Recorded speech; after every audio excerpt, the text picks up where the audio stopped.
자, 그래서, 유다 왕으로서 이제, 드디어, 지금 아직까지, 어떤 상태냐면, 사울은 죽었지만, 사울의 아들, 누구예요? 요나단도 죽었죠? 그러나, 이스보셋은 살아있는 상태거든요. 즉 말해서, 김일성이가 죽고, 김정일이가 살아있는 상태예요. 그래서, 이스라엘 원래 왕권은 어디에 가 있느냐 하면, 이스보셋에게 가가 있어요.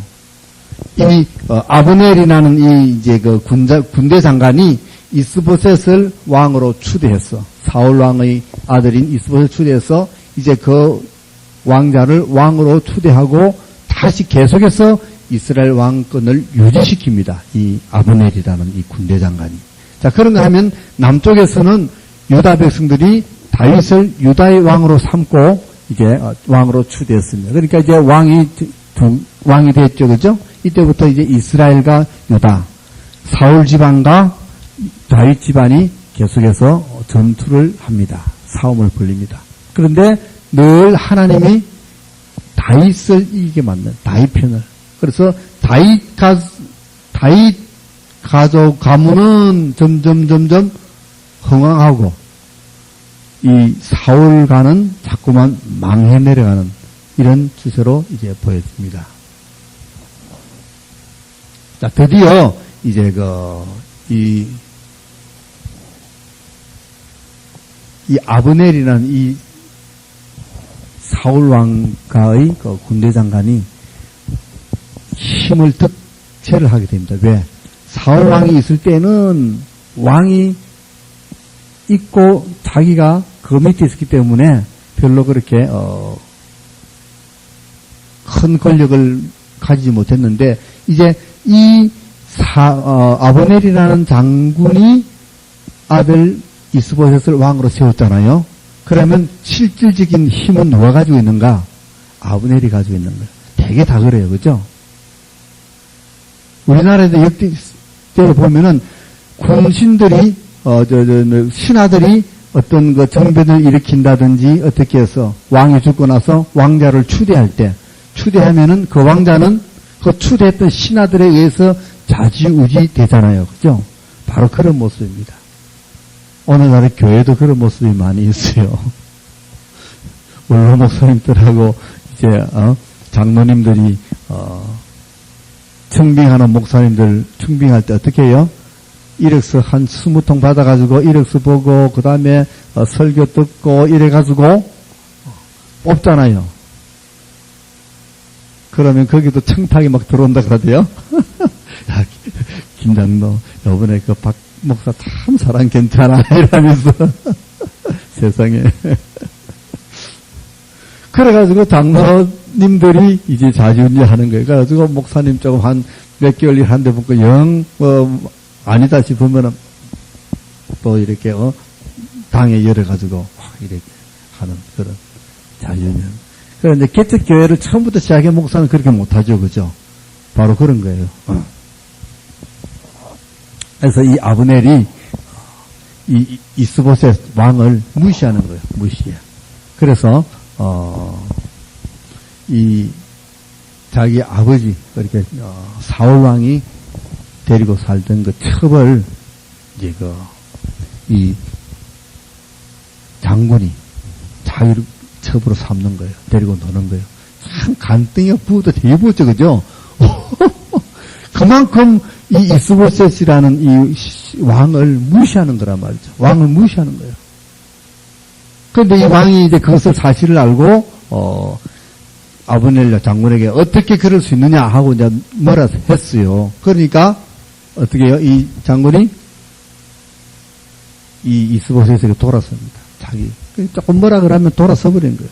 돌아서서 다윗에게 돌아가려고 이제 그 장로들을 이제 11지파에 10지파와 베냐민 지파 11지파죠. 유다 지파를 뺀 지파들이 장로들에게 건의해서 다윗을 칭찬하고 다윗에게 돌아가기로.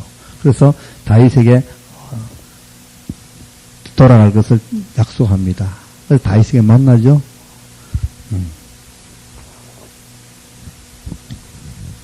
자, 다윗하고 만나가지고 왜 다윗을 섬기겠다고 했어요. 이제 다윗에게는 굉장히 좋은 일이잖아요. 그죠? 상대방의 적장이 와서 이제 항복했으니까. 그래서 이제 그렇게 하라고, 다 이제 돌아오라고. 그래서 이제 돌려보냅니다. 언약을 하고. 이제 아브넬은 돌아가는데, 이 요압이라는 이 장군이 그때 마침 없었어요. 아브넬이라는 장군이 올 때. 그러다가 어디 전쟁 치고 와서 돌아보니까 이 아브넬이 왔다 갔는데, 아브넬이 우리 쪽으로 들어오기로 했다는 소식을 들었습니다. 어디 갔느냐? 막 지금 성 밖에 나와서 완전 가고 있습니다. 그러니까 급히 달려가서 아브넬을 데리고 오라 그럽니다. 데리고 와서 사람 없는 곳에 가서 이 요압이 아브넬을 죽여버려요. 아브넬을. 이 요압으로서는 아브넬을 죽일 수밖에 없는 것이, 아브넬과 요압은 뭡니까? 강력한 라이벌이잖아요. 강력한 라이벌. 그리고 이 요압은 군대 장관이기 때문에 실제로 모든 전쟁을 주관하기 때문에 이 아브넬을 믿을 수도 없는 거예요.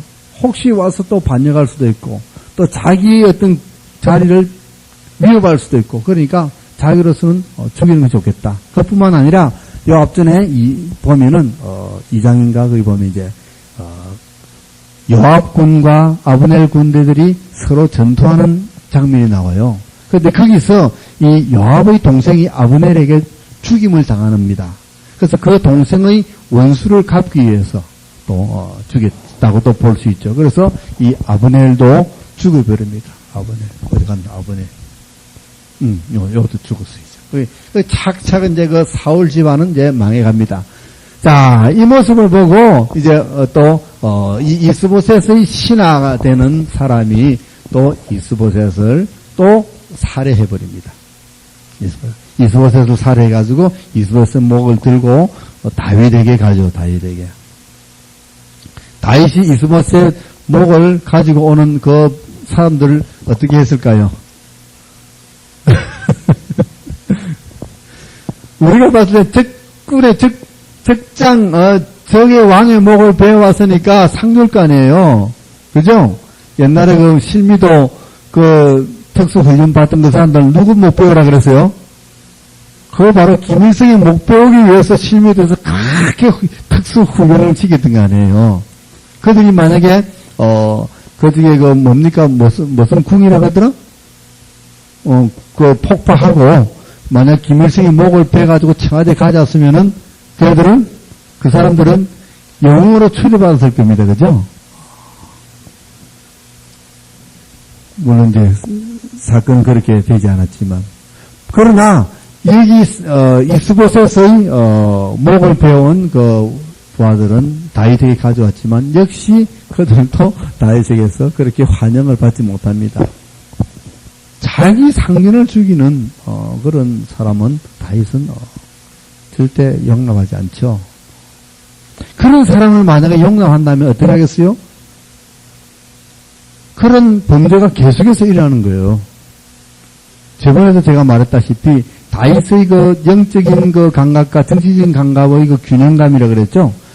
한 사람이라도 상관을 죽이고 반역을 하는 것을 허용하면은 그것이 전례가 되어버린다 그랬습니다. 자기가 사울 왕을 죽이고 자기가 쿠데타를 일으켜서 왕이 되면은 또 다른 사람이 자기를 죽이고 또 쿠데타를 일으킬 수 있다는 그런 전례를 남기기 때문에 절대 그것을 허용하지 않는다 그랬어요. 그것이 다윗의 장점이라고 했어요. 뿐만 아니라 아무리 그래도 적이 죽었을 때 적을 위하여 눈물을 흘리는 거예요. 이 아브넬 장군이 죽었을 때 얼마나 다윗이 울었는지 몰라요. 헤브론으로 가지고 가서 그 장지에까지 따라가서 장지에서 막 곡을 하고 울었던 거예요. 그랬더니만 세상 사람들이 아브넬을 죽인 것은 다윗의 명령이 아니었구나 하는 것을 세상 사람들이 알았다 그랬어요. 분명히 다윗은 그러한 어떤 계산이 있어서 했는지는 모르겠지만 계산보다는 그 인간적인 면에서 아브넬의 죽음을 진정으로 애도했는데 세상 사람들은 그 진정으로 애도하는 다윗의 모습을 보고 다윗의 길백을 입증해 주는 거예요. 아브넬 죽인 것은 다윗이 죽인 것이 아니라 요압이 개인적으로 죽였구나. 요압이. 그래서 다윗을 더 추앙하는 거예요. 그래서 이런 모습, 상대방 적장이나 상대방 적의 왕의 죽음을 볼 때마다, 죽을 때마다 그들을 애도하고 애가를 불러서 자꾸 부를 때마다 다윗의 인기는 점점 더 높아가는 거예요. 주가가 자꾸 높아가는 거예요. 이 요압은 이 아브넬과 마찬가지로 그런 편이 있죠, 그죠? 자기 왕 다윗의 명령을 받지도 않고, 다윗이 분명히 아브넬과 이제 그걸 맺었잖아요. 계약을 맺었잖아요. 돌아오기로 계약을 맺었잖아요. 그러면은 죽이지 않아야 되는데, 다윗에게 물어보지도 안 하고 죽였다는 것은 이 요압도 은연중에 다윗의 어떤 권리를 좀 침해했다 그럴까? 다윗을 조금 무시한 면이 있어요. 요압. 나중에도 나옵니다만 이제 압살롬, 다윗의 아들 압살롬이 반란을 일으켰을 때도 다윗은 절대 내 아들 압살롬은 죽이지 말라고 그렇게 명령을 내렸어요. 그런데도 불구하고 이 요압 장군은 압살롬을 또 죽입니다. 그래서 자기가 이거 어떤 신분의 어떤 신분, 직책 때문에 어쩔 수 없는 것이지만 그렇다 그러더라도 왕의 명령을 어기면 안 되거든요. 지금도 바로 그런 모습이 드러납니다. 요압도 이제 좀 나중에 되면 요압도 좀 문제가 있어 나이도. 자, 그래서 아브넬이 죽고 또 이제 이스보셋도 죽습니다. 그래서 이스보셋 죽었을 또 이스보셋을 위하여 애곡하고 상대방의 적들이 죽을 때마다 애호하는 그런 모습을 볼 수 있습니다. 자, 그래서 드디어 이제 이스보셋까지 죽고 나니까 5장에 들어가면은 이제 이스라엘의 모든 장로들이 12지파의 장로들이 모여서 헤브론에서 다윗에게 기름을 부어서 명실공히 통일 왕국의 왕으로 이제 추대합니다. 그게 5장 맞죠? 네, 5장에 나옵니다. 그래서 5장에서 드디어 이제 다윗은 통일 왕국의 왕으로서 등극하는데, 이 헤브론에서 얼마간 통치한다고 되어 있습니까? 7년 6개월.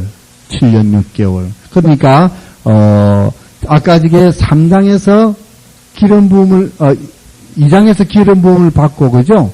그 뒤에 다시 이제 예루살렘으로 가서 통치하기 전까지 7년 6개월 동안은 헤브론에서 이제 나라를 통치했다.